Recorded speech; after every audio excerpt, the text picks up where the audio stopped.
tous. Bon, j'ai essayé d'améliorer mes vidéos avec une petite présentation. Et j'espère que ça vous plaira. Vous me direz éventuellement en commentaire. Alors, n'oubliez pas de cliquer pour soutenir ma chaîne. Ça me ferait plaisir. Je vous en remercie d'avance. Cette semaine, donc, j'avais commencé à renettoyer le train avant et puis là, un coup de motivation XXL. Je me suis remis sur la caisse donc pour finir le marchepied côté passager.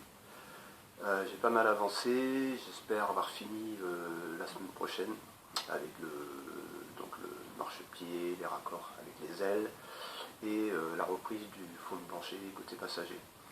Ce qui me permettrait de pouvoir travailler sur le dessous de train arrière et éventuellement j'aimerais bien la semaine prochaine pouvoir remettre la voiture droite et de commencer à rassembler les éléments pour pouvoir continuer. Voilà, donc pour ceux qui veulent suivre les événements, vous pouvez aussi cliquer sur la petite cloche. Et puis en fin de vidéo, juste un petit conseil pour ceux qui bricolent. Voilà, et j'y retourne. Présentation du projet donc sur une base de traction 11 en haut pour en faire un coupé cabriolet en bas, en s'inspirant d'une Alfa Romeo, un style un peu néoclassique, années 30, que j'aime beaucoup.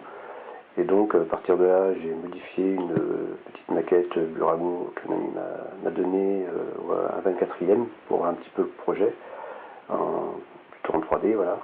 Et puis donc de passer aux choses sérieuses en trouvant une base de traction, ce qui n'était pas en trop mauvais état, et d'attaquer pour l'instant, de dégrossir le projet pour voir si c'est réalisable. Donc voilà, c'est parti, puis des vidéos à suivre.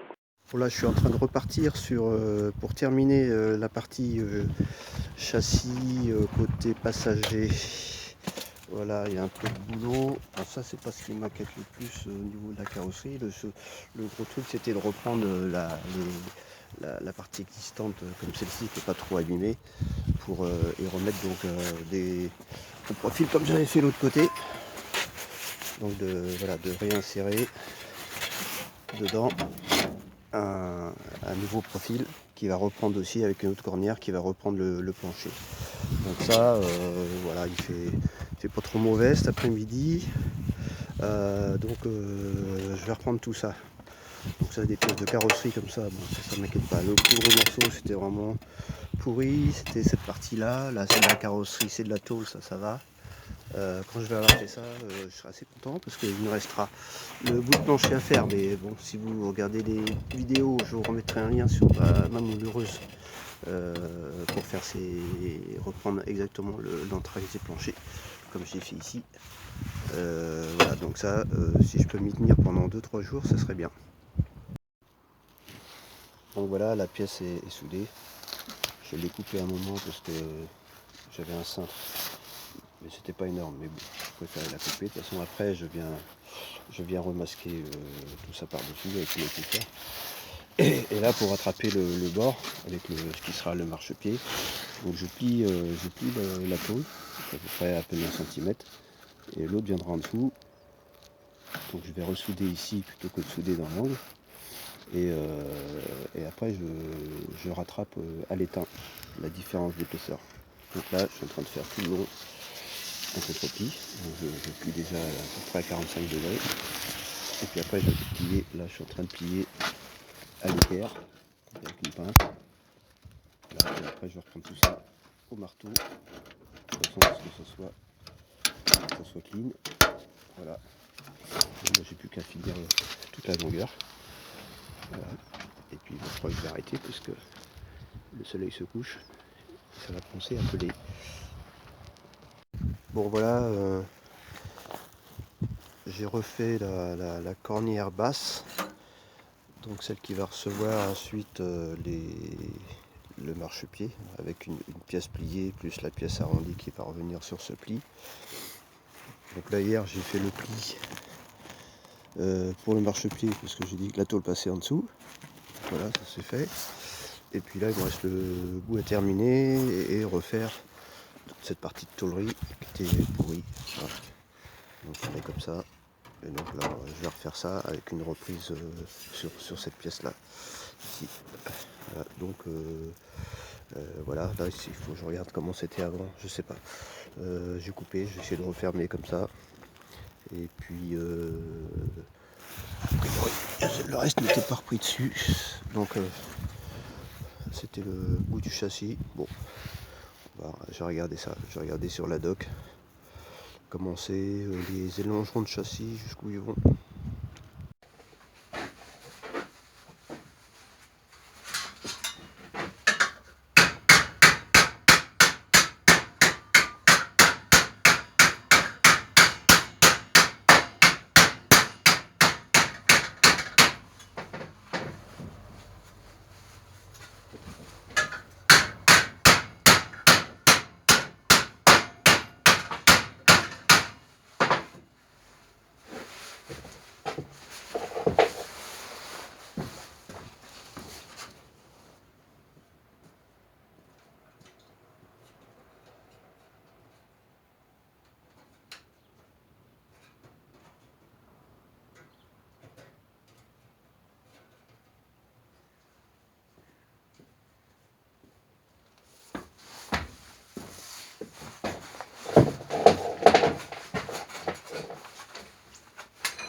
Donc voilà, j'ai remis la pièce qui était pourrie devant, voilà, que j'ai repris sur les les cornières que j'avais rapportées en bas.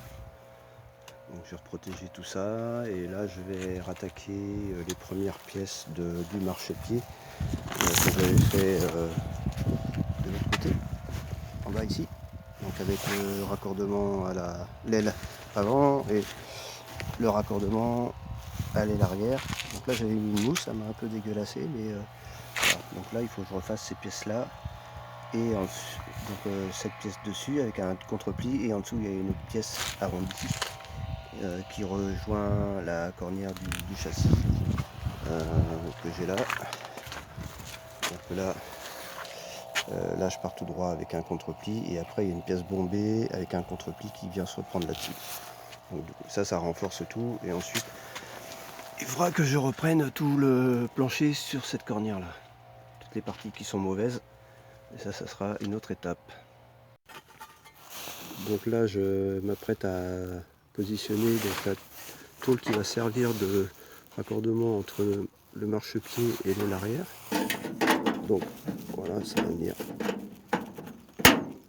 comme ça. Voilà, sachant que j'aurai à recouper ce vadel ici avec le dessin de la courbe avec le cache-roue. Bon, aujourd'hui il fait moins froid, mais il pleut. Une petite goutte qui tombe, donc je ne vais pas laisser trop longtemps ouvert, donc je bâche. J'utilise des aimants apparemment qu'on utilise dans les éoliennes pour maintenir les chemins de câbles. Très pratique. Ouais, ça permet même de tenir des pièces ensemble avant qu'elles soient soudées. Bon là je finirai quand je vais remonter toute l'aile, mais après je vais attaquer la pièce qui va faire la liaison entre ça et la cornière. C'est une tôle arrondie, donc je vais pouvoir préparer tous les dessous qui vont venir se raccorder sur cette pièce là, ici. Et après il y a une petite tôle de fermeture. Donc pour aujourd'hui, ça va être travail à l'atelier. Alors les casses comme ça, vous allez me dire, c'est pas beau. Mais après, l'avantage du métal, on fait une petite entaille à la disqueuse ici. Et du coup, on rattrape un arrondi sympa. Là, ça sera pareil. Donc, là, c'est moins violent. Donc c'est l'avantage du métal. Voilà.